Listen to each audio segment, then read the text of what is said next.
Welcome to our regular board meeting of March 22nd, 2022. We are calling this meeting to order at 5:36 p.m.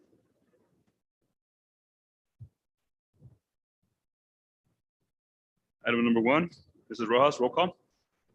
Mr. Armando Barajas, Present. Ms. Patrice Stanzioni, Present. Ms. Dina Flores, Ms. Dolores Rivera, Present. Mr. Paul Solano. He said he would not be joining us today. Dr. Alejandro Alvarez, Present. Dr. Diana Kennard, Ms. Tamiko Linovasco. Thank you. Thank you, Mrs. Rojas. Item number 2, approve agenda of regular board meeting of March 22nd, 2022. Can I get a motion? So moved. Second. Stanzioni. Second by Ms. Rivera. Roll call, Ms. Rivera. Aye. Ms. Stanzioni. Aye. And aye. Motion carries 3-0. Item number 2, open session. Item 1, pledge of allegiance. Can I have Emily Anaya, our Vice President of ASB, lead us? Thank you very much.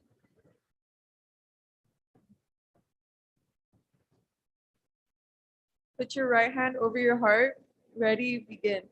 I pledge allegiance to the flag of the United States of America and to the republic for which it stands, one nation, under God, indivisible, with liberty and justice for all.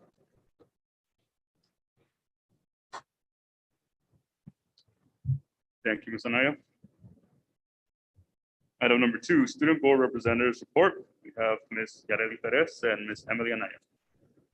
Our announcements for Bassett High School. To start off our announcements, we want to congratulate our Olympian Dulce Bravo for placing second place in the Laguna Parade for band.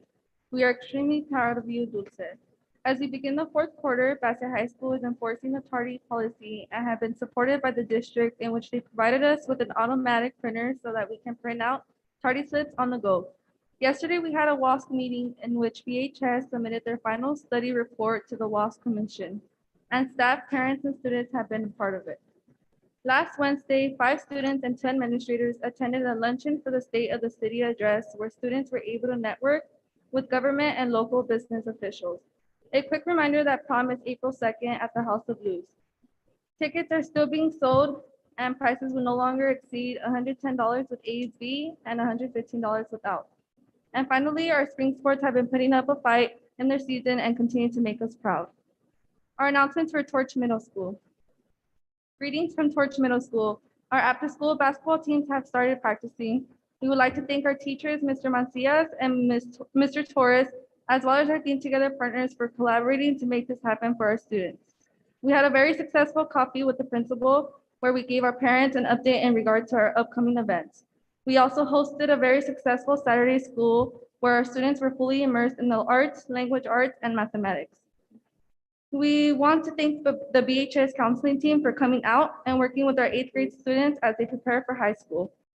Next week, we have Spring Picture Day on Tuesday, March 22nd, and open house on March 24th from 5 to 7 p.m. A huge shout out and recognition to our amazing teachers who work hard with the interim assessment blocks and SBAC preparation. It is a great time to be a Trojan.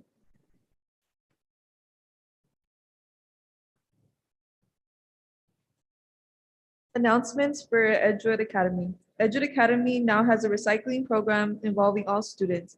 Kids are learning the importance of recycling cans and bottles. The process is teaching them to save the environment while at the same time fundraising for the school. Edgewood Academy also has a team of 7th and 8th graders who are part of the World Robotics Olympian this year. The students will learn key mathematical and engineering concepts in the next few months and have the opportunity to participate in competitions both regionally and statewide. As they win and move ahead, they will have an opportunity to compete against teams in other countries. We are proud of our brave Knights for taking on the challenge and for making our district proud participants in this competition. Lastly, Edgewood Academy's ASB is having a car wash and a fundraising event on Saturday, April 23rd from 10 a.m. to 1 p.m. The student leadership team would appreciate your support if you can come by to purchase food or get your car washed. This event is being organized by the Parent Support Committee and ASB. Announcements for John Julian Elementary. On March 2nd, Read Across America Day, John Julian School held its library reopening ceremony. Our library had been closed since March of 2020 when our library media technician retired, and we were finally able to fill the position in January. Our library needed a lot of attention, but is now a welcoming environment for our students. We were happy to see so many of our district office personnel there to support us and visit classrooms to read our students. During this month of March, our focus has been on students improving their math facts. Students are engaged in using the 99 Math app to compete with one another. We will hold a school-wide March Madness competition during the last week of March. Our students need to know their math facts in order to engage in more complex math problems. Thanks to our 6th grade math teacher, Ms. Lopez, the developers of the 99 Math app visited our school to see it in action and will be providing us with gift items to present to our winners. Finally, we invite you to join us for our open house on March 30th, starting at 5:30 p.m. Our announcements for Van Wyck Elementary. Van Wyck teachers continue to engage in the cycle of continuous improvement on a regular basis. This past week, grades 1 and 2 met to analysis data and create an action plan for the RTI intervention groups for the 3rd and last cycle of the year. They look and analyze data from trimester 2 benchmarks, CFAs, and iReady. Grades 4 and 5 met the previous week to do the same work, but are now including math in their intervention plans. Van Wyck is happy to be hosting their trimester 2 honors assemblies this week in person with parents able to attend. We are so happy to be able to get back to pre-COVID activities as health and safety measures allow. The BHS pizza tour at our site was a big success. Students love talking to high school kids during lunch, engaging with each other outside and in fun games. We love creating bonds between our school sites and look forward to other events like this. Meet the Masters is alive at Van Wyck. This month, Pablo Picasso is being studied and students are engaging in creating their own abstract art. Mr. Castañeda has been instrumental in taking this endeavor forward at our school by creating presentations and videos teacher can use as part of their instruction. We hope to display the art on our bulletin boards in our hallways at open house on April 7th. Outpack testing is nearly complete for grades 3 to 5. Ms. Paredes and Ms. Figueroa have led the charge to support student testing and competed in compliance with the requirements for testing security. We recently were audited by ETS, and the gentleman assured us we were doing everything by the book. We would like to congratulate Diego Vargas, Sarai Urena, and Priscilla Rees for being reclassified as English proficient. Please join us on April 7th from 5:30 to 7 p.m. at Van Wyck Open House. It will be in person, and we look forward to seeing the amazing work our students have been creating and the learning they have been showing through that work. Thank you.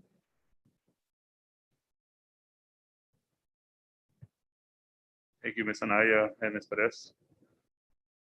Move on to item number 3, public comments related to closed session items. This is the appropriate point in the agenda for those present to speak with regards to any closed session items on the agenda. Only topics specific to the actual closed session items will be heard at this time. Topics which do not address closed session items will be heard during the open session comments. First, we have Gonzalez and was donated 3 minutes by Mrs. P.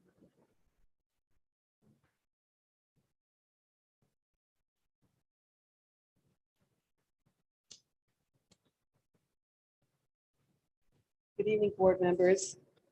Sadly, I understand that negotiations with teachers continues despite information that supports providing them with a competitive salary is quite feasible. To recap, your teachers have not had an on-schedule salary increase since the 2015-2016 school year. That increase amounted to a 1.5 increase. Unfortunately, that meager increase still leaves your teachers with a lower pay rate compared to similar school districts in California and lags well behind what other teachers receive in surrounding districts. All the while, district admin makes the top 10 earners list in the Valley. While you are taking care of bureaucrats so that they live comfortably within the rising cost of living, teachers are struggling to live within the wages dating back to 2015. Perhaps closing the wage gap would be a novel concept to adopt. Budget records show your district has amassed a surplus significantly more than the state requires. Yet district administration has you clinging to the narrative, there is no money. Instead of investing in your teachers by increasing salaries and benefits, administration has chosen to lead you, board members, to believe it is more prudent to stash away millions of taxpayer dollars for safekeeping. Those taxpayer funds should be reinvested in schools, students, and yes, the people that educate our kids, the teachers. But the narrative doesn't end there.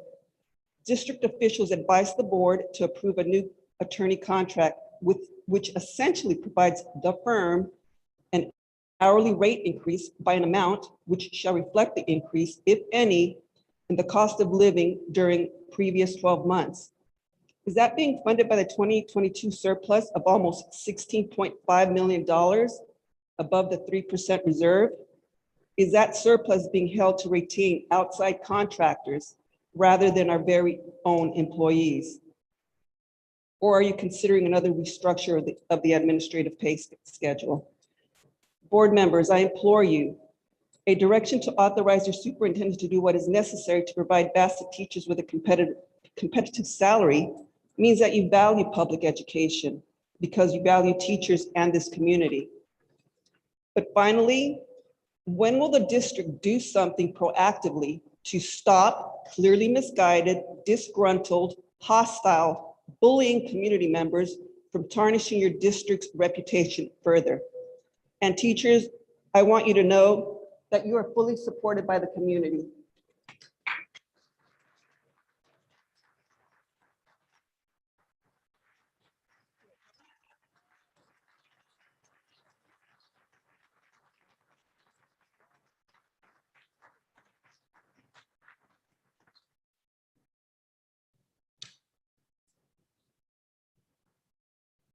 Up next, we have Jean Gooch, negotiations. Good evening. I just need to do a shout out real quick to our incredible, great unions here tonight, CSEA and BTA. Yeah. Big shout out. Governing board, cabinet members, community, and fellow members of our great unions, CSEA and BTA. Tonight on the agenda, we have the Sunshine proposal from CSEA to the district and the proposal for the district to CSEA. CSEA is requesting that this be approved so that we may finally begin negotiations for the 21-22 school year. Now, just on a note, this is a personal note.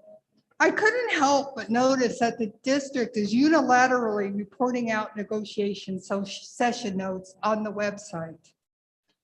In the past, this was not acceptable. The district desired joint communications. I just want to know what happened. You know, we were told not to do it, exactly what the district is doing themselves. Again, this is a change that the districts opted for on their own. My hope is that CSEA will be included communicating out our joint sessions and that the district will not take it upon themselves to report out for both of us. CSEA wants to make it clear that we are in support of our brothers and sisters in BTA. BTA, you have our support to secure fair and equitable salaries for Bassett staff, including CSEA. CSEA joins you in your path to productive negotiations. On a more positive note, Today, the CSEA Executive Board conducted interviews for this year's Classified Employee of the Year.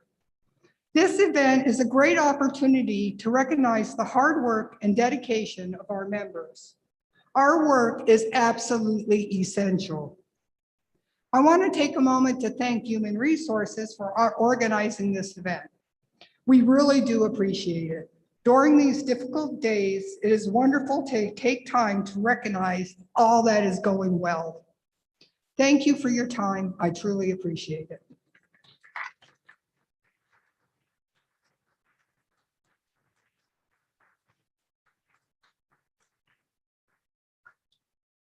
Next, we have Carla Mahaffey, and she's been donated 3 minutes by Wendy Camargo.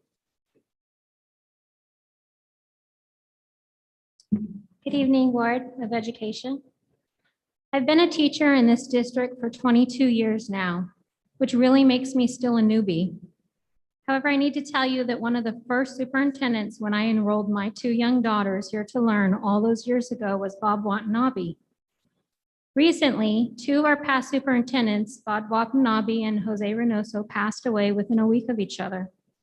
This was the passing of an era of greatness, an era of true community spirit and grassroots leadership. A time when the leaders of our school districts were people who came from the community, worked in the community, and cared about the community. Don't we all miss those times? The times when the administration, the teachers, and the staff all cared about each other and worked together to try to make sure we were all taken care of and had every available chance to succeed. Don't we miss the times when our leaders came out to see the staff, to see the work being done, to see the children growing and prospering, to look us all in the eye and tell us all in a proud, confident voice that we were all one community together striving for growth and success? Don't we miss the sense of compassion and togetherness that all made us seem like we were working together for a goal? Why do we miss all that? I mean, what's missing now? What's missing now is the human touch. What's missing now is a sense of common purpose. What's missing now is someone to really reach out and tell us that they care, that they care about everyone who works every day to make the community better, from the crossing guard to the principal, from the lunch person to the bus driver, from the classroom teacher to the child development professional. What's missing now is the belief that someone really cares, that the board members really care, that the administration really cares, that the people that make up this community really matter. What's missing now is real heart and empathy. Think about this. Bassett has the money to start respecting its employees and authorize the district to provide a healthy pay raise. We are the lowest paid teachers in the San Gabriel Valley. Doesn't Bassett community deserve better? On a final note, please watch our video explaining CTA's breakdown of Bassett's budget. It's also in our interest to keep Bassett solvent. And yes, BUSD can choose to invest in its employees. Thank you.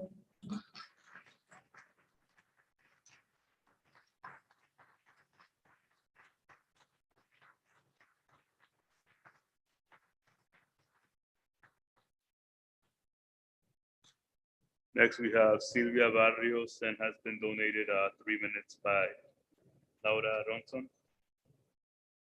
Hi, I am a parent of a Sunkist Elementary student, and I have always appreciated the help and support of the Sunkist teachers that have been given to my son all these years. In fact, I have 2 older children that have already graduated and are in their careers in Bassett Unified. My child is now at Sunkist, like I mentioned earlier, and he was invited for Saturday school. And when I picked him up, I found out that there was a substitute teacher there rather than a regular school teacher. And not only that, but I also asked her if these kids were dispersed to different classrooms, and I was told no, that she had them all. So my question is, why are you not giving this opportunity to regular teachers? And then I get a flyer that same day by teachers who are picketing at the school. And I find out that my son's teachers are the lowest paid teachers in all the San Gabriel Valley. That was shocking to me to hear that Bassett teachers are underpaid. I'm also a teacher at Roland Unified School District, and I compared my pay scale and found out that I make a large percent more than Bassett teachers at my rate. My child deserves a teacher that is comparably paid. We should be spending money on teachers and not on computer apps, consultants, and lawyers. Also, in talking to one of the Bassett teachers, I found out that they receive an hourly rate for Saturday school, $41 per hour. In my district, we get paid per diem rate, which makes a huge difference. And we are actually addressing the loss due to COVID learning. I personally worked the winter school and we were paid per diem. There's spring school coming up next week. Tutoring happens after school. I'm personally tutoring my students. And summer school is coming up as well. In California, because of the pandemic, all districts received a lot of the extra money. In my school district, we got a 6% raise schedule this year, last year, and 4% this year.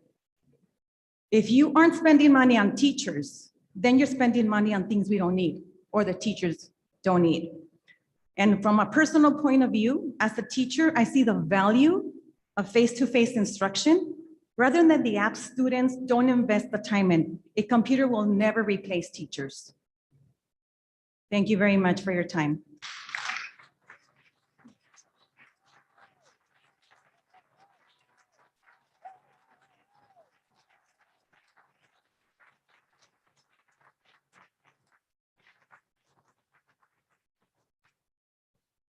Lastly, we have Manuel Maldonado.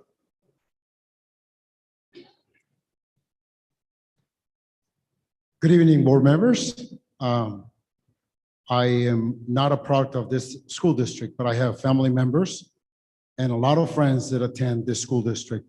A couple of my nephews attend Don Julian, or Don Julian, as you call it.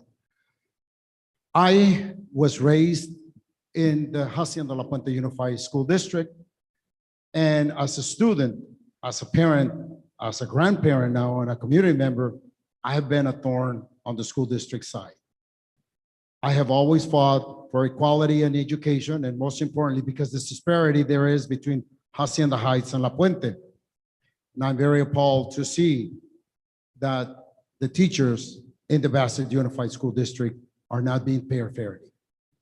We must remember that everyone deserves to be paid fairly, and everybody deserves to have fairness in their employment and not be discriminated, not be harassed, or not be intimidated. And that's one of the reasons I'm working very hard to unseat 2 of my school board members because simply of the harassment and the disparity there has been. And believe me, I can do the same in the Bassett Unified School District. I know a lot of people in this district. As I said, I've lived in this district since 1968. I probably lived here longer than you've been alive. And believe me, I know a lot of people, and a lot of people have confidence and trust in me. So please, please, every child that lives in the Bassett Unified School District will live close to my grandkids at 652 Vineland and at 432 Siesta Avenue, just south of Bassett High School. So please pay attention to your teachers, pay them fairly. And I'm very happy the elections are coming up this November. Thank you very much.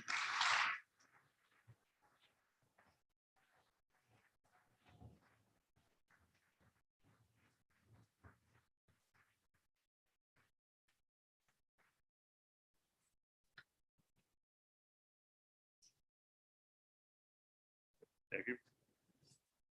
That concludes our public comments related to closed session items. The board will be going into closed session at 5:59 p.m.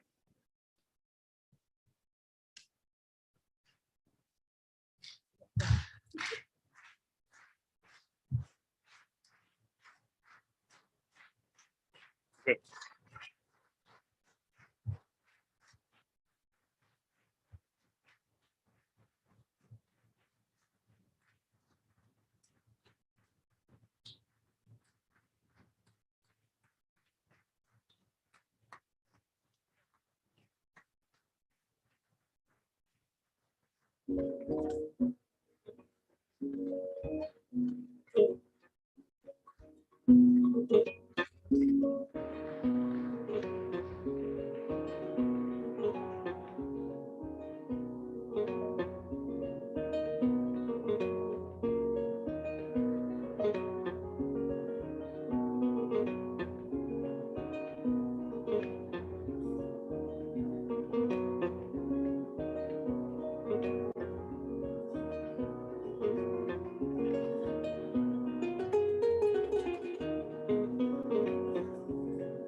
closed session. It was only for informational purposes to the Board of Education. Item number 6, staff presentations and information. Item 1, Bassett High School, Mount San Antonio College Early College Programs. Dr. Alvarez.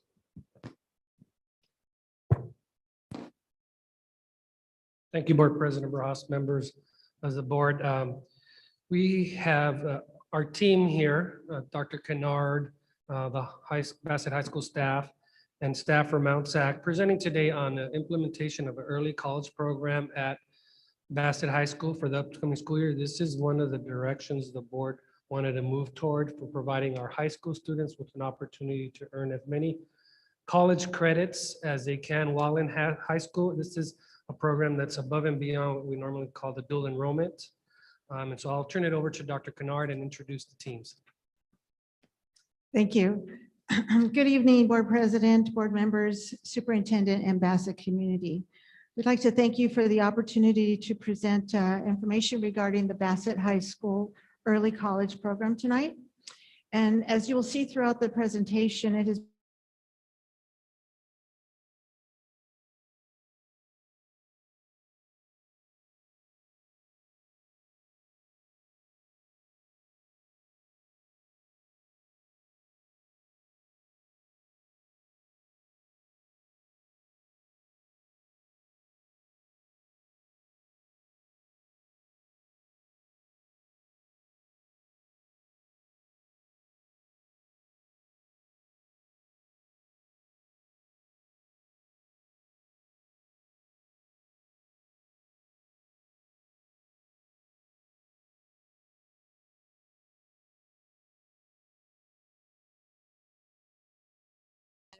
effort. We became one team, and our work was focused on a program that offers opportunity to all of our students.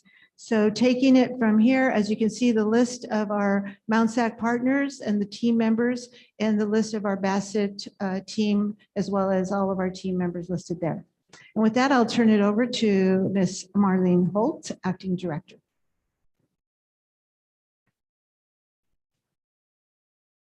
Good evening. Thank you for having us here today. Next slide, please. So what is the dual enrollment program? Dual enrollment is a program that provides high school students with the opportunity to enroll in community credit courses at their high school. The purpose of dual enrollment is to expand dual enrollment for students who may not already be college bound or who are underrepresented in higher education, while providing advanced scholastic and vocational training to students who are determined to be ready to undertake college credit courses. The goal of dual enrollment is to implement seamless pathways to community college for CTE or transfer, improving high school graduation rates and/or college and career readiness. So there are two forms of dual enrollment, and the reason we're bringing up both is because with the early college program with Bassett, we are going to be using both forms of dual enrollment. The first one is during the Bell schedule, which is our AB 288. The courses must be part of a pathway, be college level and developmental math or English and career education courses. The enrollment is at the high school campus during the regular Bell schedule. Courses are open to just high school students and not to the general public. And the approval is through an agreement approved by the K-12 college and the college board. And once approved, this goes to our chancellor's office for approval. The next form of a dual enrollment is before or after school model, which again, it's college level academic and career education courses. The courses are still at the high school campus, but they are before or after school, and that format is open to the general public, which means that any Mount SAC student can take that course on the high school campus. And the approval also has to be board approved by the K-12 district and the college board. Thank you. Good evening, board president, board members, Dr. Alvarez, Tamiko, and our community. Happy to be here, and I would like to thank our partners from Mount SAC for a wonderful partnership. It's been numerous meetings working together, but it's obviously going to have a very positive outcome. So some of the benefits of the early college program Our early college program is embedded in the existing comprehensive high school. Courses will be both in the current Bell schedule and before and after school. Early college program culture has been previously established. It has a dedicated college counselor that assists in establishing college and educational plans. Dedicated Mount SAC team. It has an ongoing academic planning, and it has a dual credit high school and college credit. Some of the historical challenges and responses that we work together on: the Bell schedule and scheduling of the early college courses. This is something that we've already established our master schedule base. Right now, we're in the final base phase of the master schedule. So this historical challenge has already been addressed. Enrollment before and after school courses. Previously, we did encounter a little bit of a challenge with the after school course, but now having more available it will not be a challenge for us. A dedicated high school personnel to assist with recruitment, enrollment, and follow-up. Like I said before, we will be looking into, and we will be hiring someone at the high school who is going to be overseeing the program from day one. And that person will be in conjunction with our college and career counselor or college and career administrator who's already there, and all of our counselors. So it'll be a team effort. So again, historical challenge we've already looked into and addressed. And accessible and reliable internet access.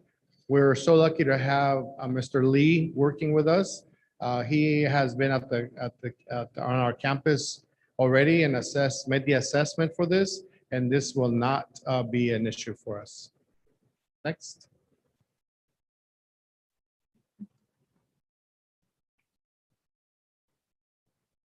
Good evening, board. Dr. Alvarez. So some of the next steps from April to June periodically, we're going to have parent and student information sessions about the program. We're going to start our recruitment and enrollment process for the summer and the fall early courses. The next period from July to August will be our summer school period where the cohorts are established. And then we will also have parent and student information sessions for the upcoming fall semester, as well as enrolling into those fall courses. And then finally, during the month of September, we will have discussion for the 2023 and 24 academic planning session.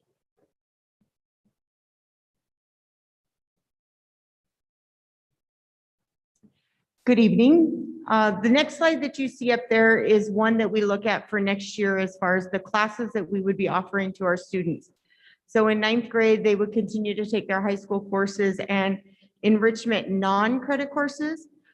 This summer, we will be offering a Study 100 class, which our incoming 10th graders, our current ninth graders would be enrolled in. That would really set them up for success in getting those college skills to be successful at that next level. And so in working with our partners, we came up with that would be the best class to start our students.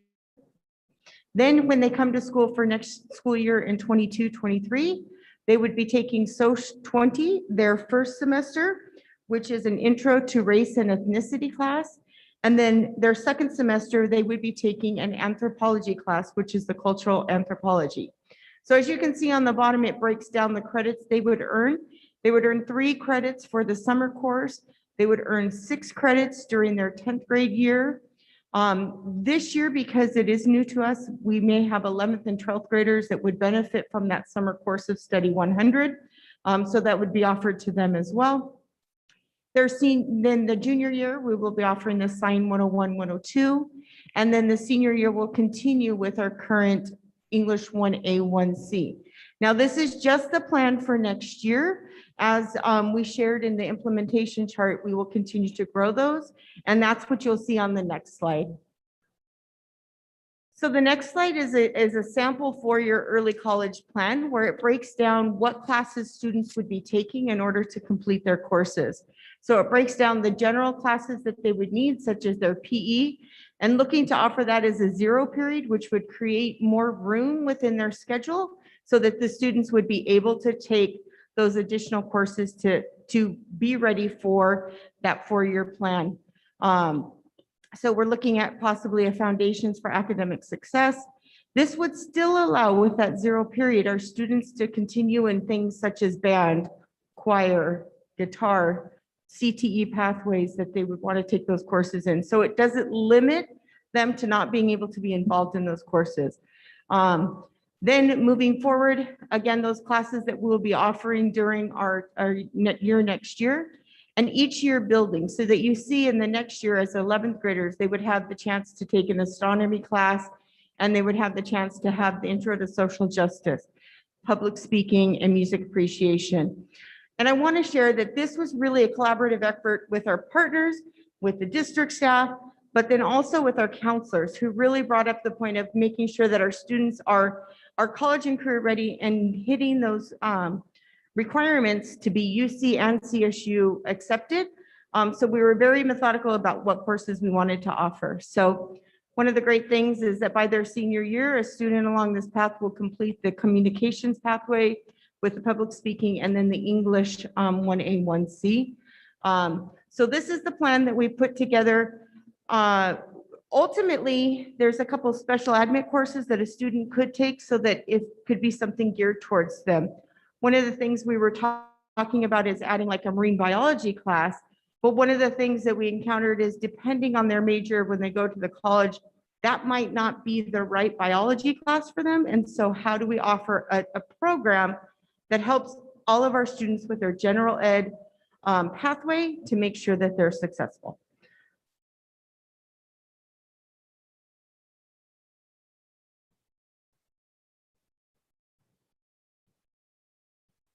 Thank you. That concludes our presentation. Do you have any questions for us?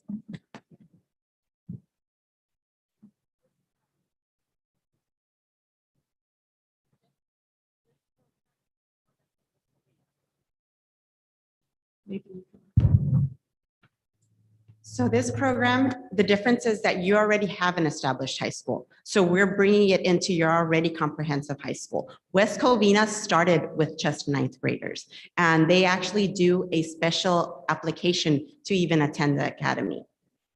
So right now, what we're doing is we're building off of your students already and providing this service. Okay, and when will the 9th graders, will they ever be able to participate in college courses? With dual enrollment, at this point, we do not. It's 10th through 12th, and that's even at West Covina. That's something that they can still do special admit, they can do articulation, but at this point, it's only between 10th and 12th graders. I'm extremely excited about the course offerings. You cannot believe how excited I am. But do your Mount SAC professors teach these? Or are they taught by Bassett teachers? And how does it impact Bassett teachers if Mount SAC teachers teach it?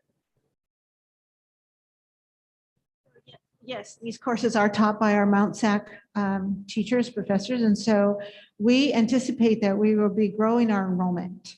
And at this point, we have no negative impact to our Bassett teachers for the 22-23 school year. And so we would like to really see this program grow in the offerings into our neighboring districts, bring additional students here and just build the program to more of an academy. Very cool. I have 2 more questions. One, you've got these courses, these AB 288 courses that are open to the general public. How does the public know about these and how do they enroll the children? So that's the non-AB 288. The AB 288 is in the basket. The non-AB 288. So that's on our schedule. So we don't get too many non-AB 288 Mount SAC students who come here. When it happens is maybe that need that course to graduate, maybe they're alumni or they work down the street. Okay. But it is an open course, and so it's on our schedule and students can enroll in it. And the last question, is it open to children on IEPs? Absolutely. The only difference is with students with that, they do have to follow our process and they have to go into our access center and apply for that assistance. The only difference with IEPs is that we cannot change the curriculum. But if they need, exactly. Yeah, no, not a problem. I cannot tell you how excited I am about seeing astronomy, public speaking, both of which I'm very involved with in the past and currently. Not so much the elementary statistics. I hated that at Mount. No, I took it at Mount Sac for 2 weeks because there was a really cute boy that parked next to me. But seriously, this is exciting. The course offerings are stimulating. They are current, and it's going to be, I think this is going to be the shot in the arm we need. Thank you. How are you gonna pass out the information? It says here April and June. You having parent meetings or? Yeah, so we're currently, what we're gonna doing, all of our counselors are meeting with all of our students right now. So it's our recruiting time. They already have the information. We're waiting for the board to be informed. But now, once we do this, our counselors will be looking for those students. We'll be asking for teacher recommendations to really start our cohort. Going to start a strong cohort and keep it going. But once we do that, we're going to have parent meetings, obviously reaching out to them personally. Our counselors will, or our college and career advisor will reach out to them personally and invite them for a meeting, informational meeting. And then after that, everything will be on our website or be on social media. So every mode of communication that we use, Parent Square, that's how we're going to reach out to our whole community. We need to get key community members to flood the community with social media. Because I know that there are websites that go out to a few more people than just, frankly, my parents' students don't read Parent Square. Are you But they read my announcing? Facebook. Are you announcing this program to the 8th graders that will be coming in? So that they could? Yes, we're keep 'em definitely, here. yes. And get the parents all excited Mhm. and like Montage. Yes. You know? We're definitely gonna work with our middle school partners, our principals, and make sure that they have the information they need. Yeah, because I know there's some parents that are keeping their kids here because I've been telling them that we're gonna get this program in. They said, okay, I'm gonna take your word, and if they don't, I'm taking them out. So I'm glad that we have it. So one additional bit of information I'd like to respond is that we are looking at the possibility of offering a course to our ninth graders, maybe down the road, where they would not necessarily receive Mount SAC credit, but it would be like an academic study skills or some kind of a study skills course to prepare them for the rigors of the college level courses. So hopefully we can get that on the schedule as well. And they would get high school elective credit and not Mount SAC credit, but they would start preparing them for the rigor. Oh, that's great. Thank you. Thank you all for working together. Thank you for the presentation. I'm a Mountie myself, and looking at these courses, cultural anthropology I took with Dr. Varela, astronomy, it was with Michael, public speaking, I don't remember that professor, music appreciation. It was a great class though, music appreciation, Scott, and elementary statistics. The only B I'm there with you, Guy. So I transferred with a 3.9 GPA because of statistics. Right? And we blame you. No, just kidding. Thank you very much. I think this is going to be an exciting adventure for everybody. I think the children are going to benefit from it tremendously. Board President, if I may, just one final comment. I just wanted to thank the Mount SAC staff for working with the Bassett High School and Bassett Unified School District staff and putting together. It was long conversations over, I think even when I first got here, a few months into this, planning it. It's not an easy thing to undertake. There's a lot of things to take into consideration. So I just want to thank both of you for working with the district, working with Mount SAC and putting this together for the students of the Bassett Unified School District. So thank you. Let me just give one more shout out because I forgot about her. Ms. Holly Cannon, English 1A and English 1C. So, right, thank you.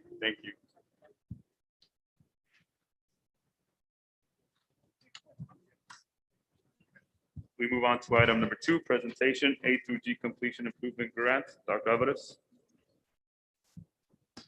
Thank you, Board President, members of the board. As we've gone through this school year, I continue to inform you that the legislators have added a lot of programs, some of them one time, some of them are ongoing to the budget. Last week or last board meeting, we had a presentation on the ELOP. And so an additional one-time grant that they provided, well, ELOP is ongoing, but a one-time grant that's also been provided in the budget is the A through G completion improvement grant.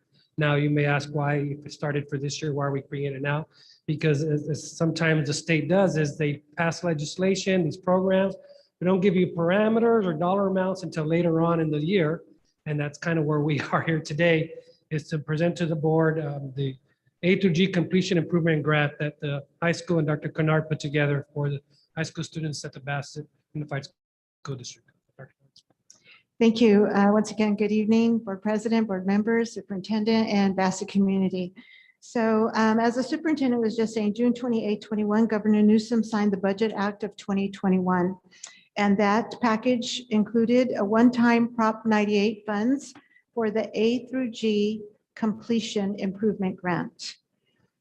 This the goal is to increase the number of high school students who graduate successfully completing the A through G courses and providing them access and resources so they can be prepared to go right into college. And so tonight, presenting with me is Mr. Vasquez and Ms. Lentz. Oh, and I'm sorry, a late add, a new team member, Mr. Arianes. Again, good evening, board and Dr. Alvarez, community. Yeah, so the A through G grant, improvement grant, again, funded under Prop 98, the one-time funds provide greater access and resources to complete A through G courses for high school students with a focus on duplicated pupils. So the two grants, the first grant, the A through G access grant, excess of 240,000 is allocated to LEAs with an overall A through G completion rate of below 67% to support access and success in A through G courses. And this funding is from August 2022 through June 2026. The second grant is the A through G learning loss mitigation grant, excess of 96,000. That creates opportunities for students that received a D or an F in A through G courses in the spring of 2020 throughout the 2020-21 school year to retake those courses.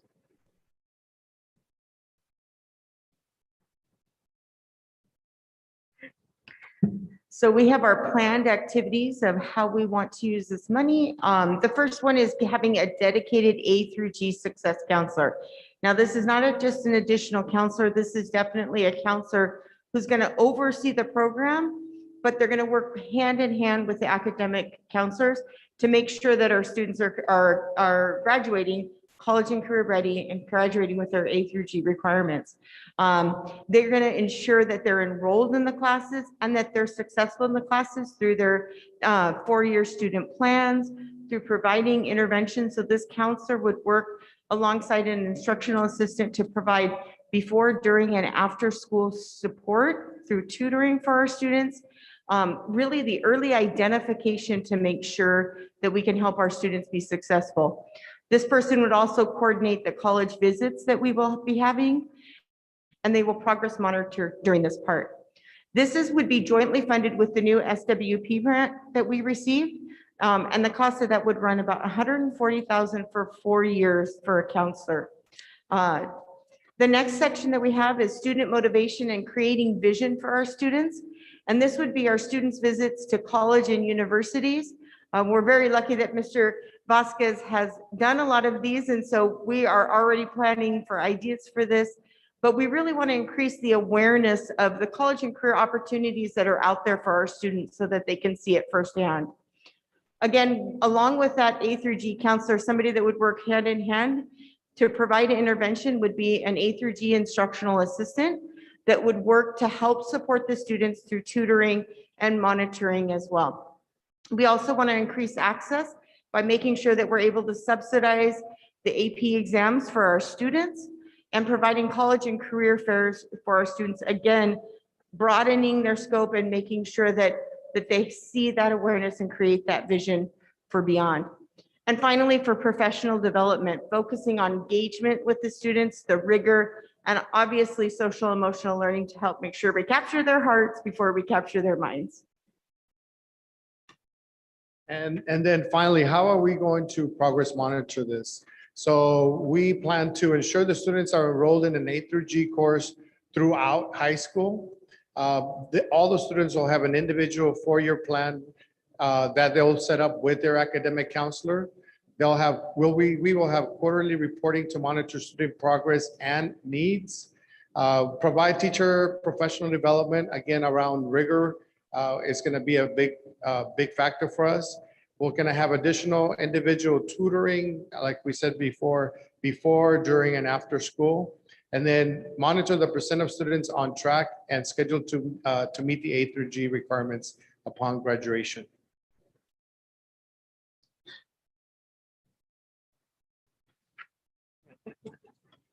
And once again, we're available for any questions at the conclusion of our presentation. So is this plan for all the students that are coming in? All the ninth graders that will be coming in, they will be, It's for all the students in the high school. and they'll have the help or whatever they need. Yeah, the big goal here is to ensure that our students are in A through G courses and they're being successful in the A through G courses. So running those quarterly reports, having the counselor support that, monitor that, oversee that, and making sure that as we see if they're struggling, got to get them into tutoring right away. We have to broaden their horizons, giving them experiences at the colleges to see what's possible, but really watching their progress and making sure that we're providing that additional service to help them be successful in those courses. Well, that's great. Thank you. It's a big undertaking, but it seems like it's going to benefit every individual child. And I applaud you because it is going to be a big undertaking, but it's what every child needs. That's great. Thank you. Yes, and I want to also mention that I worked with the guiding coalition at the high school closely to get ideas, to get feedback. I've also worked with our parent groups that come on campus, got ideas from them. Our students work with our counselors, and Ms. Lentz worked with our counselors individually, but as a group, we just brainstormed. And this wasn't something that we came up overnight. We've been working at this for a while now. And we really think that these things that we presented will benefit all of our students. And you'll be announcing all this, not just on the media, because you have to remember, a lot of us parents aren't very tech savvy, and I'm one of them. My little one gets me on the parent square when I need to look at it, because I don't know how to get on it, so. Yeah, so this will be announced, using all our modes of communication that we use on a daily basis. But once we have our counselor in place, that counselor is going to be doing presentations to parents at registration days. Any parent night, they'll be doing those presentations. He or she will be providing weekly information via our Monday morning memo, monthly newsletters that go out to all of our community. And so again, every mode of communication that we currently use, it'll be more intentional because there will be somebody who will be delivering that message on a daily basis. It would be good if you get one sheet, a flyer with what is offered, and send it out with the 8th graders so that the parents could see it and get excited about them going into high school. So I think this is a great program. I am also very excited for it. Working in higher ed myself, I am a very big advocate for getting students to college. I really like the student motivation and creating vision, because we do receive on an average at least once a week 3 to 4 buses, and there's a whole college experience that's mapped out that day for students to go. I love the additional support that all the students are going to be getting. So this is really great. I'm very excited for this. Thank you for putting this together. I do appreciate the focus on college visits and college fairs. Several board members have talked about it, and I think Ms. Flores has really pushed on it as well in the last couple of months. So it's nice to see that that's something that we're going to be focusing on. Just side question, probably I've missed it in the past. Do we often have, well, before COVID, did we often have college fairs at the high school? I've only spent 6 months pre-COVID, so I believe so. I believe we did have college fair at the high school. That was a tradition there. We will continue that. We're working on that now. I know that our college and career advisors working with partnering or not partnering, a neighboring district who has a big event. So we're gonna try to partner with them and see if we can piggyback on some of the stuff that they're doing, but we will reinstitute ours, our college and career fairs and nights. Yeah, you did have them. They were very big. Colleges from all over, plus the armed forces would be all there with their information, ready to help you with applications, with FAFSA, with scholarship. Yeah, they're really big hit. Yeah, and that's one of the things that our college and career advisor has been doing for us since, since I've been there, in conjunction with our counselor. So even though we haven't had the big event, he's still, working with them. And I'm also very excited with the college visits. I've been fortunate enough to been a part of them at different high schools. And as a matter of fact, we were talking today to our counselors and our college and career advisor about putting different trips. So we're thinking of doing a San Diego one-day trip. That could be one of them. Southern California one-day trip. We want to do a above Northridge area, another one-day trip, but eventually also do like a 2 or 3 day overnight trip to the Northern California UCs and universities to really give them the experience of being at a college or university. But for me, more than anything, it's the vision. If we can capture them and really, it's one thing to read about or wanting to go to UC Santa Barbara, but when you're there and you actually see the amount of bikes that are there and the amount of bikes that you have to dodge in order to get across their walkway, you're either gonna love it, you say, yes, this is where I wanna go, or you're gonna say, no, I'm gonna go to Santa Cruz where I'm gonna have the surf and turf. I'm gonna be in the mountains, but then I can go to the beach. So that's the kind of vision that we wanna give our kids so that when they come back, they're more inspired and they're really just getting ready to work. You're gonna have to step it up, because remember, the elementaries and the middle school are no excuses. Universities and the kids are set to go. They're ready. They know what colleges they want to go ahead of time by the time they get to the high school. We have to really step that up. I would just challenge the high school to also provide our students an opportunity to venture outside of California. There's a lot of colleges and universities out there that if they enroll, if they get accepted, provide a lot of scholarships, especially for our demographics. In addition to that, oftentimes you find smaller classes, more one-on-one attention. So I challenge the high school to also open up the opportunities to our students outside of California, because there are a lot there and there's different experiences. Although I know coming from parents, Latino parents, immigrants here, anything outside of a few miles radius is scary. I encourage, once again, challenge the high school to explore that with our students as well. I'd also like to note that this improvement grant not only gives them support in their academics, but it gives them support in their direction, in their confidence, in their finishing something, getting through it. It's a wraparound education. And I think that our children, especially in the midst of the pandemic and as we enter the post-pandemic, our kids are very, very delicate right now. And they need to know that somebody cares. And they know moms and dads do, but they see them every day. To know that you do within this grant, to keep that constant monitoring, to keep the constant teamwork up, I think it's going to give them a real solid foundation as far as where they need to be now centered. So it goes beyond the academics. And so I thank you for that, because this is a truly team effort. Once it gets going, I think it's going to provide a lot more than just past classes. Thank you very much, everyone. Thank you. Appreciate it. Thank you.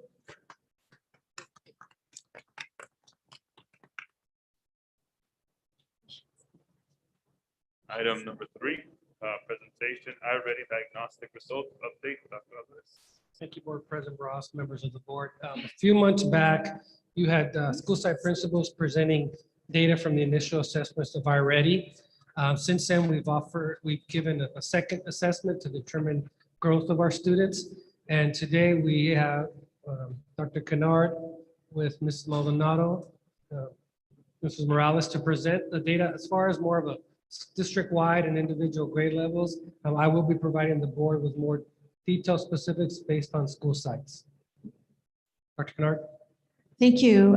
Good evening, Board President, board members, superintendent, and community.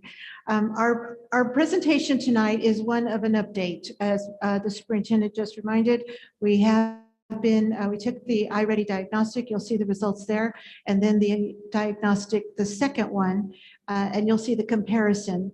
So that's the presentation for tonight, to keep the board up to date on the progress of our students, as well as our next steps as we move forward with iReady for the third and final diagnostic for the year. And so Ms. Morales is here to present information regarding our 3-5, yes? Oh, I'm sorry, 1 through 5. And then Ms. Maldonado will present information for our secondary 6th through 8th grade. Good evening, everybody. So some background information about the diagnostic. The window was administered from January 24th through the 28th to all our 1st through 8th grade students in both ELA and mathematics. And we will be presenting data comparing our growth from the first diagnostic, which was administered the first couple of weeks of school, to the last diagnostic window, which was just in the end of January. Next slide, please. So this slide shows our overall performance district-wide in both mathematics and reading. You can see the 2 windows on the upper right-hand corner, so you can compare those dates of when the students were assessed. At the top, you can see math, and you can see the first line is math window 1 compared to window 2. And then you see, let me explain the colors a little bit. Green is students who are at or above grade level. The yellow are students who are performing 1 grade level below, and the red are students who are performing 2 or more grade levels below. So that's what the colors mean. And then the bottom, you can see reading, what our comparison is from the first window to the second window. And overall as a whole on both mathematics and reading, we have made improvements. In mathematics, we went from 7% overall at or above grade level to 21%. And we also decreased the percentage of students who were scoring 2 or more grade levels below from 58 to 37%. And in reading, we see the same growth there from 15 to 31% of students at or above grade level, and then decreasing our students who are 2 or more years behind from 52 to 37%. All right, next slide, please. Thank you. This is math performance on diagnostic 1 versus diagnostic 2 in grades 1 through 5. It's the performance change over the grade levels. And we have some exciting information to report here. We can see across all grade levels, there were increases in students at grade level and decreasing in the percentage of students 2 or more years behind grade level. And grades 1, 2, and 3 actually cut their margin by half if those students performing 2 or more years below. And look at first grade, they just threw it out the park right there, students who are 2 or more years behind. All right, next slide. This slide shows the comparisons for reading, and again, across all grade levels, we see a percent change of students increasing, percentage of students, increasing who are at or above grade level, and then a decrease in the amount of students who are 2 or more years behind.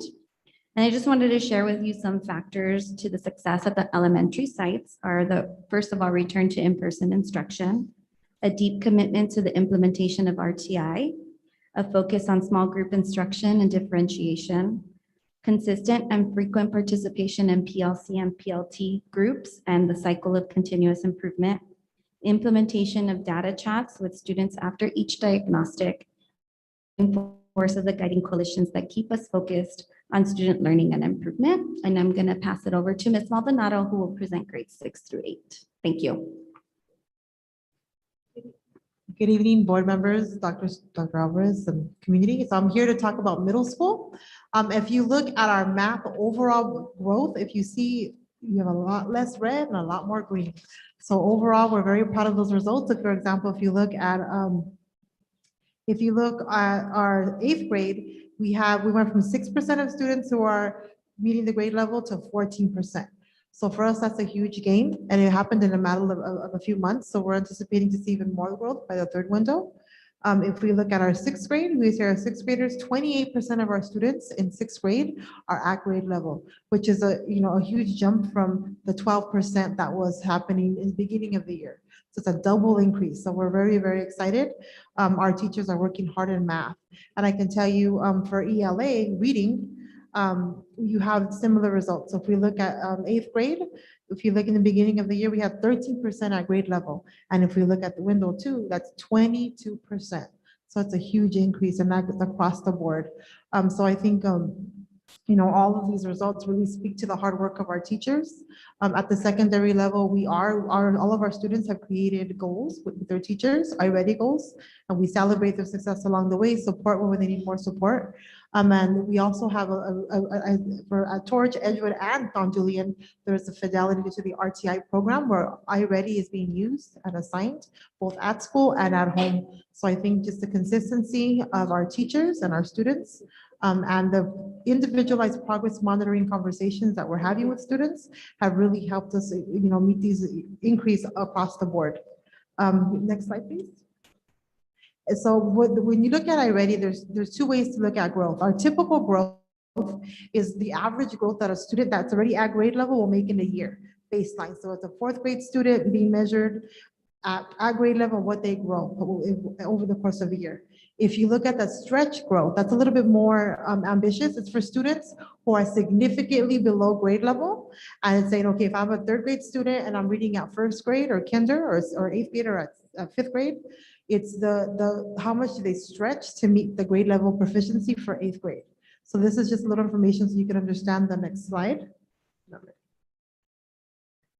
So if you look at our diagnostic growth as a district, looking at average growth by grade level and math and reading overall, if you look at the top, in math, 83% of our students are making progress towards their growth, meaning they're meeting all the benchmarks that are along the way to be grade level proficient in math.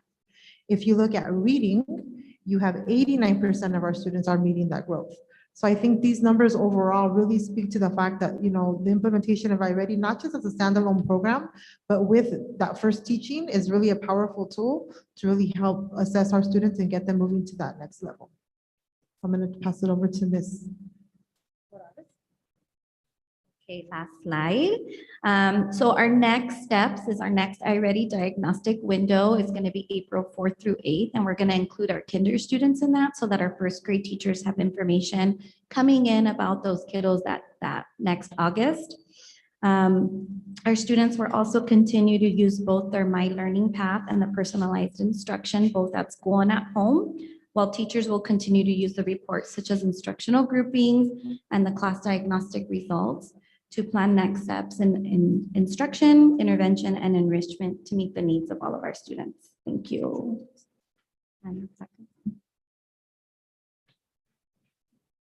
That concludes our presentation, and we're happy to answer any questions that you may have. So first and foremost, I'd like to say this is great. It's nice to see that we're going in an upward slope, and thank you. I remember you all presented in the last quarter of last year, and it was like, wow. But this is great. It's great to see this. So my question would be, I'm looking at fifth grade, and let's just take reading, for example. Looking at fifth grade, and then I'm looking at the reading in sixth grade. So I guess the best thing to see is where April is going to show. I'd like to make sure that we're looking at, just as you said, Ms. Morales, that you're going to do kinder in the next assessment so that first grade knows what to look for, what they're anticipating. Likewise, will that also happen for fifth grade to sixth grade? Because it is a transitional, and there's a lot of other things that happen when students transition from, an elementary school to a junior high school. So just wondering if that will also be taken into consideration. Yes, absolutely. It's part of our data points that we use to analyze. So our teachers for next year will have the results from that student for the previous scores. And I'm sorry, likewise also going from eighth grade to the high school. That is one of the things that I said, if our students are not ready academically to receive the math that's given in high school, what are we doing to help them get ready for that? I just wanted to say that the iReady, using it year after year, will be able to collect historical data on each student and look at what's going on with each student from year to year, not just the 1 year that they're taking the 3 diagnostics. So it will have historical data to take a deeper dive if we needed to on any individual student. And I'm sorry, just my last question. For the students who are struggling, that seems that they're not able to keep up, is there any type of plan for that? So that's where our response to intervention, our RTI programs come in to meet the needs of students who are performing below grade level. Okay, thank you so much. I would add to that, that we have a couple of professional development days, the first Wednesday of the month. And some of our iReady partners will come on and help us understand how to read these reports, how to analyze the data, how to create our groups that are in need of additional support. So we are working with iReady. They come on and give us additional support in analyzing that data and grouping our students for the RTI program. I just have one question. Are the same skills assessed in both the first and the second, and then the third assessment? It's an adaptive test. Okay. So it's individualized to each student. So if a student gets one correct, they'll see something a little bit harder. If they get it wrong, Thank you. they'll see something a little bit easier. Okay. But for the most part, it does focus on vocabulary, literature, and nonfiction. So it is adaptive, but it focuses. Yeah, I use it. It's more of a comment. Yeah, a couple of months ago, several of us at the board, we were taken aback by the scores. We understand that kids were out for over a year and a half, but we were a little scared, not gonna lie. Seeing that there's been some growth. I mean, it's great to see. Of course, we're hoping for more growth, more improvements. But just looking at the numbers for math, that the kiddos practically, there's like 20% less in the red. It's phenomenal. 20 points. I mean, also seeing it with ELA, it's what is it, like 15-point difference. So it's great. Keep doing what y'all doing. I did hear Ms. Morales share some of the strategies that they're using at the end. Just continue doing it and listening to the feedback that y'all are getting from the teachers, because I use the program as well. And at the end of the day, we give our principals feedback on what's working, what's not. And luckily for us, our principal kind of adjusts, listens, and we go from there. We're just hoping, of course, that it is similar to the CASP at the end of the school year, because if it is, then we're going to look great. So thank you. Thank you.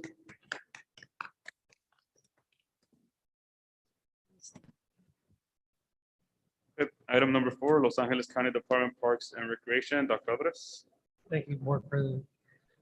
Members of the board, we have a quick presentation today. I mentioned the district had been talking to the County of Los Angeles about a possible recreation event or mobile recreation program at one of our school sites. And we have representatives from the county. Is Mika here? Mika. All right, Mika is here from the county. I'll have her introduce herself and the individual with her and talk a little bit about the program.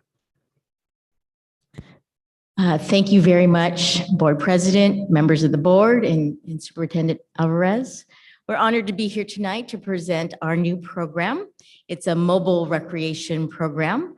It started as the county was evaluating all of our unincorporated areas and our assets in those areas.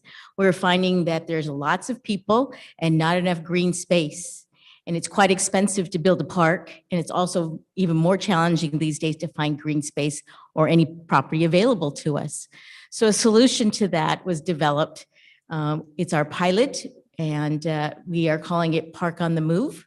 But at this point, I'm going to introduce my colleague, Jackie Bertado, because she is our Recreation Services Supervisor who's leading the charge on this project. Jackie? Good evening, all. Thank you for having us here tonight. As mentioned, my name is Jacqueline Bertado. I go by Jackie. I am the Recreational Service Supervisor for a mobile recreation program called Park on the Move. So you may ask, what is Park on the Move? Park on the Move is a free program designated for school-age children 6 to 13 years old. It brings the power of play and physical fitness to schools located in LA County unincorporated areas. Parks on the Move removes all barriers to participation in out-of-school time recreational experience and will build a lifelong appreciation for play. Some activities include a mobile skate park, which everything is included, sports, arts and crafts, and games led by trained and caring bilingual staff. So we're here for the approval of the partnership between for Bassett Unified School District and LA County. And we would love to have it at Sunkist Elementary, possibly twice a week, for about 2 hours, and then leading on into the summertime, if possible, maybe a Saturday. We are open to discussion to see how we can partnership for this program. Thank you.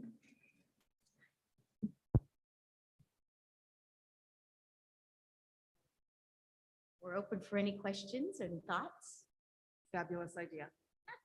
Fabulous. As a child, we had recreation at my elementary school right down the street every day after school and on Saturdays. That stopped, obviously, years and years ago. You're bringing play back to the kids. Thank you. We also included a flyer. It's a draft flyer, just so you know. And the design that you see on there is actually on our mobile rec van. So that's what the kids will see. It's kind of like, hey, here comes the ice cream truck, but hey, here comes a mobile van. So that was our thinking behind the design. Appreciate the inclusion as well with the child on the wheelchair. So you have to sign up ahead of time? No, there's no sign up. It's a free drop-in program. So they'll only be there for maybe about 2 hours doing the activities. Once they complete the activities, The kids will come in and they go. come in, they participate, they play, do all the fun activities, and then they go. So even though it's at Sunkist, any child in the community could go. Correct. And you've been doing this in Inglewood before? So we are partnering up with Lennox Unified as well. We are in discussion. We're hoping to start in April with them as well. Oh. Do you get a lot of children, Kenny, students? We currently haven't started the program. We are hoping to start in April, like I mentioned. We're talking with Lennox Unified. We're going to be doing their after-school program with them. So we're partnering up that way for now. And then in the summer, it's going to open up to the public. So it's just kind of for them to get the feel of how it's going to run. So we're going to accommodate about 50 kids at a time. Okay, great, thank you. Awesome. Thank you very much. Thank Appreciate you. it. Thank you. Thank you.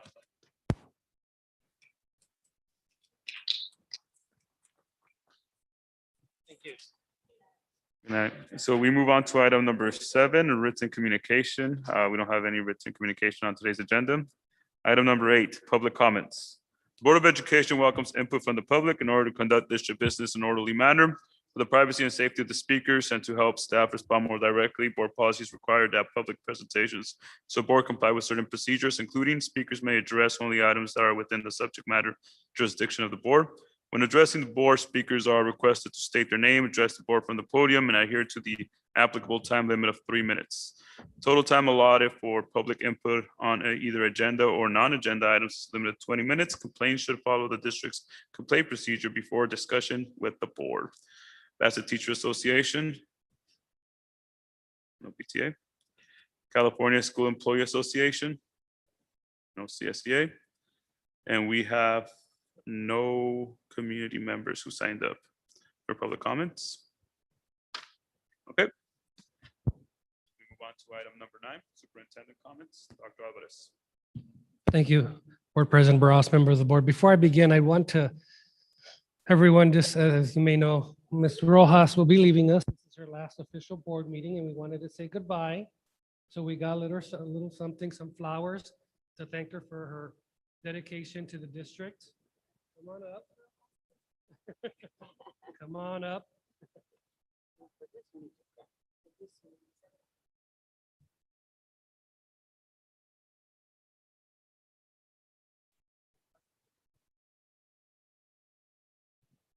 Liz has served the district for 25 years. I know she's worked closely with all of you in the year and a half I've been here. I've learned that I really appreciate the hard work that she puts into the district and the commitment and support she gave me in my transition here to the Bassett Unified School District. So on behalf of the Board of Education and myself, I just want to say thank you and we'll miss you. Thank you.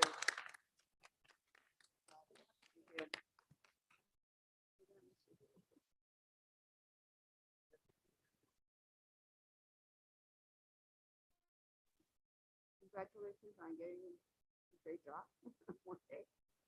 Will be missed.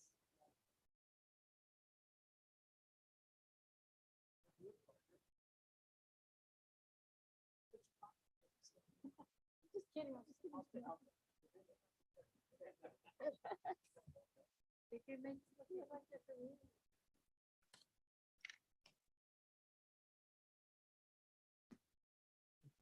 Thank you. So I do have a couple of comments. First, to begin with, less than a year ago, the district had a fiscal advisor assigned to the district. What does it mean to have a fiscal advisor? That means that the County Office of Education had enough concerns regarding the school district's finances that it felt it would not be able to make future financial obligations. As a result of that, the fiscal advisor was assigned to Bassett Unified School District. What does a fiscal advisor do? They actually have fiscal oversight in the district where they could override any board action regarding fiscal decisions. I don't believe that did not happen, but Ms. Deal was assigned to the district as a fiscal advisor last year. Working with Ms. Deal and our labor partners and community, we put together a group called the Fiscal Stability Task Force. And at the end of the year, the district made enough reductions where the County Office of Education felt comfortable enough that the district can move forward financially and their ongoing concerns were eliminated, although they still stressed there were some deficit spending, but felt comfortable enough that the district was moving in the right direction. I say this because I know there's a lot of discussions regarding salaries for employees. I think in my discussions with the board, there's no doubt in anyone's mind here that employees need to get compensated financially, increases in salaries, benefits. That's never been a discussion that no, it's always been yes, they deserve it, they need it, we need to give it to them. But also at the same time, the district needs to move in a way that provides that compensation, but also ensures the district's fiscal solvency, not just for this year or next year, but 4 or 5 years out. The California economy has been great over the last couple of years. The federal government has pumped a lot of money into school districts, a lot of it one time, which has allowed school districts to make adjustments to their expenditures. Now, usually in good times, a lot of money comes in and school districts want to spend it, obviously compensation for employees, other things for students. However, in bad times, if school districts don't have enough money set aside, what happens? Reductions in expenditures, both personnel and non-personnel. So I want to provide some information just to provide some clarity on what does it mean to have a 3% reserve. A 3% reserve is the minimum required by the state of California. 3% reserve is based on your 3% of your expenditures in any given year. What does that equate to? For the Bassett Unified School District, a 3% reserve does not cover 1 month's full salary, paying employees salaries and benefits. That 3% does not cover, it doesn't it's not enough if we wanted to pay 1 month's salary. 1 month's salary is more than that.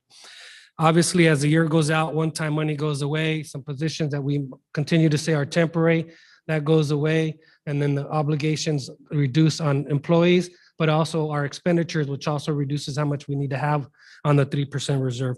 So why have more than 3% reserve? For exactly that reason. 3% does not cover salaries for 1 month. So the fiduciary way to move forward, the responsible way to move forward is to have above and beyond 3%. what that dollar amount is or what that percentage is varies from district to district, what they feel comfortable with. But when asked why there's money set aside or above the 3% reserve, that is why. If the district maintained only a 3% reserve and a recession happened mid-year and the state, which it did in 2007, 8, 9, and 10, said, you know what, never mind, we're only going to give you 75% on the dollar. We're going to reduce the COLA mid-year. They've done a lot of things during those times. Those of you that were on the board or around, it was hard. And a lot of school districts were able to survive the first year or two because they had a reserve to be able to utilize, or a reserve higher than 3% to utilize and minimize reductions in staff. And so I say that because as much as we want to continue to move forward, compensate our employees, we do need to move forward in a way that also ensures the ongoing fiscal solvency of the district. So that's why the district have, or not just Bassett, but a lot of school districts, most all of them have more than 3% reserve in their fund balance. A parent asked why tutoring is being done or Saturday school is being done by a substitute.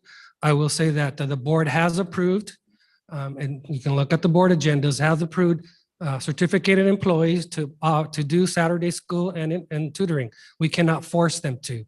That's an individual choice each person has to make. So with that, I just want to thank you as the board and the community for your ongoing trust and support. And as we move forward, I know it's difficult. Unfortunately, it is kind of what it is right now. But as we continue to move forward, I just want to thank you for your support. And one other thing, as we had all these presentations, I would like to add, there's a lot going on at the high school, a lot going on and a lot adding. Remember, we have one high school with just about 800 students. We have esports. We have our CTE pathways. We've got the medical program with Kaiser Permanente. We've got a business pathway. We have dual AB 288 dual enrollment. We're going to introduce the early college program. There's just a lot of programs going on at the high school for such a small school. On top of that, the day-to-day stuff, sports, ASB, events, everything else. So I just want to, I say that because there's a lot of going on over there. There's a lot of staff involved, a lot of hard work. And so I just want to acknowledge them and thank them, all of them, from the classroom teachers, classified staff, the administration. It's a busy campus. And when we add more programs, it even gets that much more busier. So I just want to thank everyone at the high school. Not all our schools are hardworking, but just so much going at the high school for such a small number of enrollment of 800. And I say that because I've worked at school districts where we had 4,000 at a high school, 4,000 students. So I just want to acknowledge that and thank all of them for their hard work at that school site. Thank you. Thank you, Dr. Alvarez. Item number 10, board member comments. Well, I just want to thank all the presenters. They did a great presentation. The high school, the iReady, the parks, our early college, everybody did a great job on their presentations. And it's true, we have a lot of things happening at the high school. Our problem is that we don't announce it. We're not telling people out there. We're not putting it on flyers, sending it to the home. So people move in and they'll keep their kids at the same old school because they don't know what we're offering here. And we need to start taking these flyers to the nearest realtor offices so that they know what our school is offering and continue coming. We gotta start tooting our own horn. Because we got, if we get more students, we could get more money, more ADA, more, and then we could do more. We have great teachers, we have a great staff, administration, and classified. We just need to announce more all the programs that we're doing. So we got to figure out a way to do it. And thank you for the audience that's here, the parents and community. And thank you, everybody, for coming.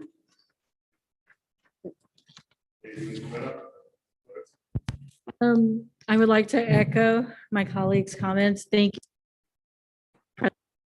We're very uplifting, very happy to see a growth in our academic, and I'm excited for what the high school is doing. I'm very much an advocate. Students would go to college. So thank you to to all the presenters that did. Thank you, Dr. Kennard, for coordinating all that. And Tamiko, I know you're extremely busy. So thank you so much. And to Ms. Rojas, as we said. So one thing I wanted to say is last board meeting, I mentioned that I was working with the La Puente City Council.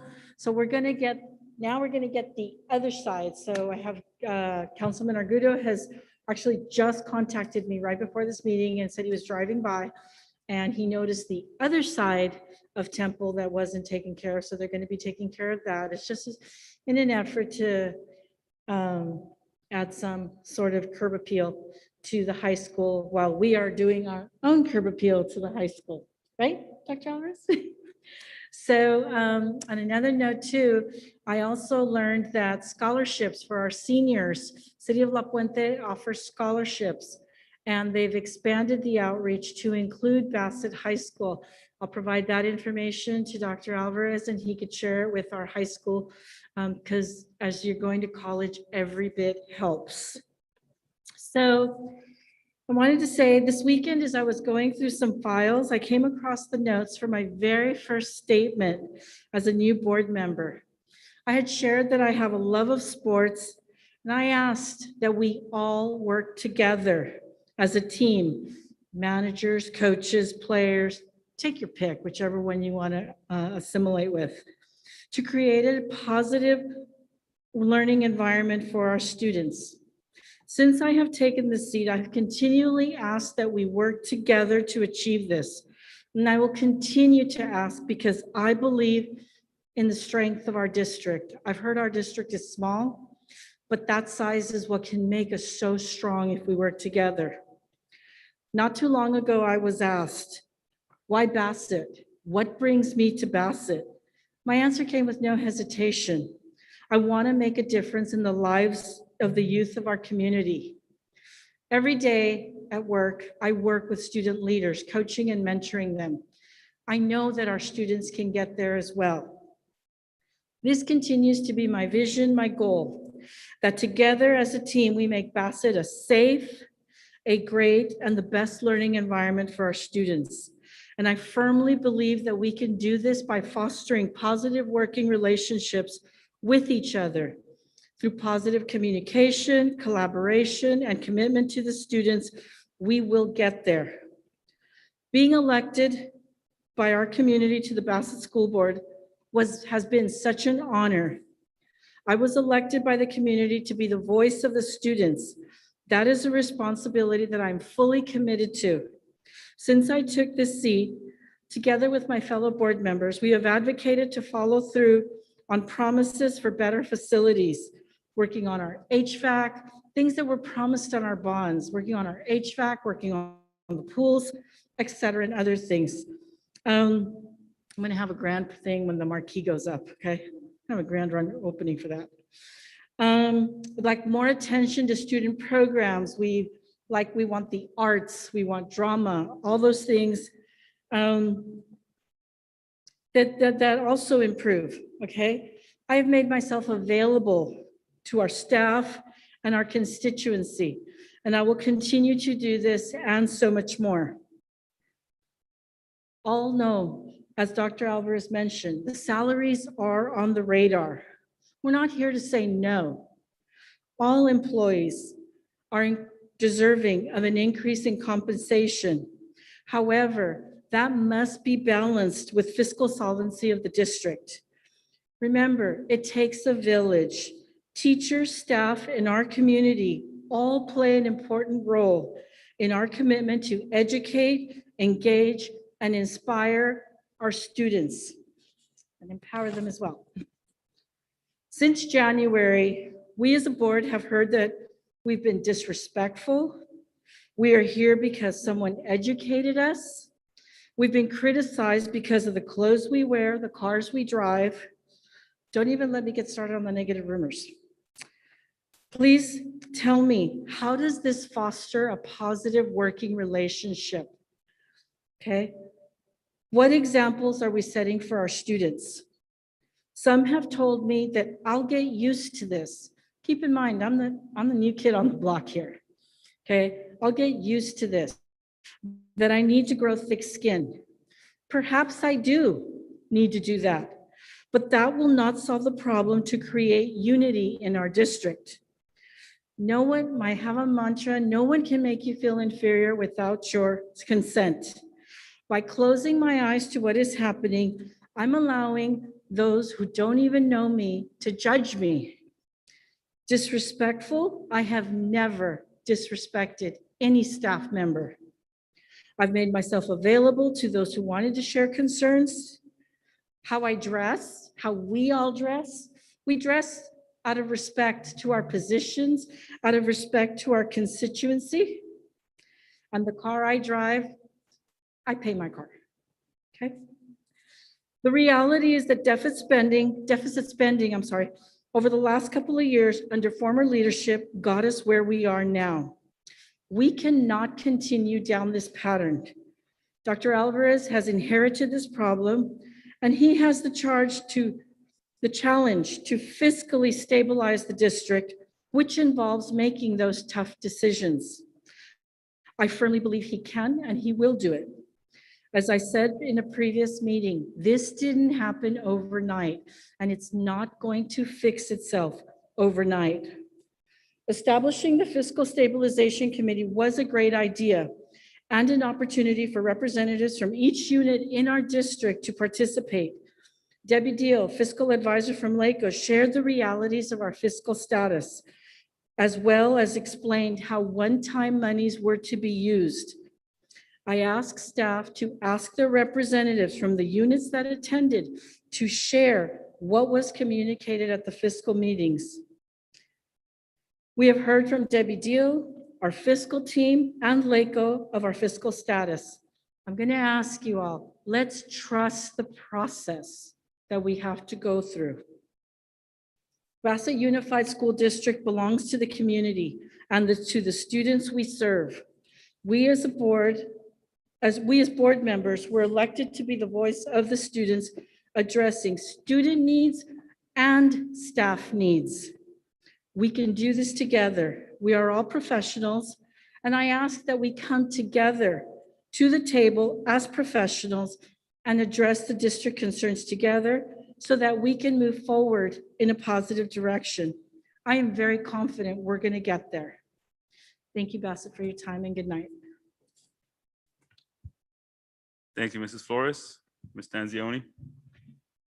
Well, I'd like to begin by congratulating Edgewood on implementing a recycling program. Teaching responsibility through reduce, reuse, and recycle will only better our society, our community. The robotics competition, that sounds really exciting. And if they don't mind washing a big old vehicle like mine, I'll be there on the April 23rd, as most of you should be too, for their car wash. I want to congratulate DJ for sharing their Read Across America program. It is experienced by every child in the country, and it is powerful when you have leaders as readers. And then, again, their open house is March 30th. Van Wig, their honors assembly, to all that are being honored, I congratulate them. It's an exciting moment when your name gets called and you get that certificate. And to Torch, congratulations for your after-school program. I like hearing about those things as much as I can't go to a lot of them because I actually do teach myself and I have programs that I have to work with at my own school. I am excited to know that our children are being offered these opportunities here. I look forward to the future with our high school. We do have a very small high school, and to have so many programs, I don't know how they're doing it, but it's exciting. And we hope to even develop and grow that even more. So to all, continue to be safe, continue to be smart, and have a good evening. Thank you, Ms. Tanzioni. My only comment tonight is to Ms. Rojas. Thank you for your 25 years of service to our Bassett Unified School District. Item number 11, public hearing. Public hearing, District Sunshine Proposal of California School Employee Association, CSEA, for 2021-2022 school year. Hold an open public hearing to discuss District Sunshine proposals to CSEA for the 2021-2022 school year on Articles 10, holidays, 8 hours in overtime, and 16 health and welfare benefits. Can I get a motion to open the public hearing? So moved. Second. Nancy. Second by Mr. Rivera. It's open at 8:58 PM.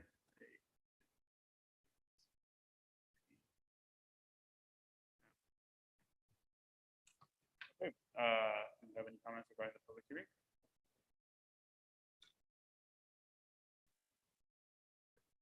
Seems like we don't have any.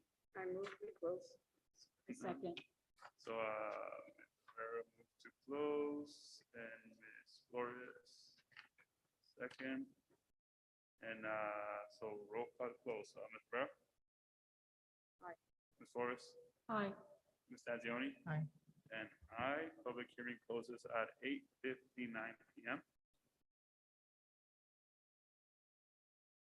Item number 2, public hearing CSEA sunshine proposal to Bassett Unified School District for the 2021-2022 school year. Open public hearing. Can I get a motion? So moved. Second. And second by Ms. Flores. The public hearing opens at 8:59 PM.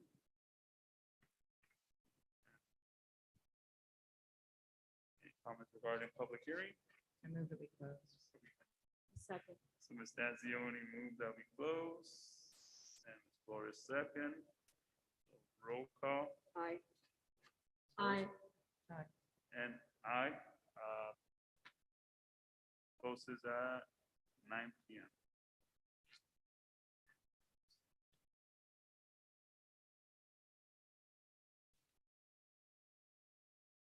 Item number 12, discussion action items. We have none this time around. And item number 13, consent calendar. All matters listed under the consent calendar are considered by the board to be items that will be enacted by the board in one motion. There will be no discussion of these items prior to the time the board votes on motion unless members of the board, staff, or public request specific items to be discussed and/or removed from the consent calendar. Can I get a motion to approve the consent calendar? I motion to approve the calendar as presented. Second. And second by Ms. Stanzioni. Roll call, Ms. Barrow? Aye. Stanzioni, and I, motion carries 4-0.